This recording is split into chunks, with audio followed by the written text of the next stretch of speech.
Deuxième propriété, on part d'une inégalité 6 est strictement inférieure à 14.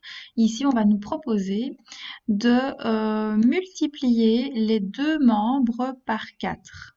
Donc, je vais ici multiplier par 4, multiplier par 4. Alors, je vais refaire mon système de couleurs. Ce membre-ci, multiplié par 4, nous donne 24. Ce membre-ci, multiplié par 4, nous donne 56. On avait une inégalité qui allait dans ce sens. On vérifie si c'est toujours le cas.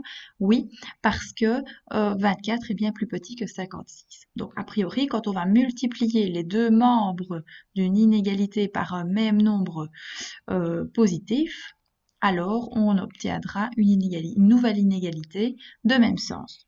Alors, je continue. On nous suggère ici de diviser les deux membres de l'inégalité par 2. Ici, vous voyez qu'on divise par 2. Donc, 6 divisé par 2 donne 3, 14 divisé par 2 donne 7. Est-ce que 3 est bien plus petit que 7? Oui. Donc, nouvelle propriété, on va pouvoir conclure que si on multiplie ou divise les deux membres d'une inégalité par un même nombre strictement positif, vous voyez qu'ici, multiplié par 4 ou divisé par 2, ce sont bien des nombres strictement positifs.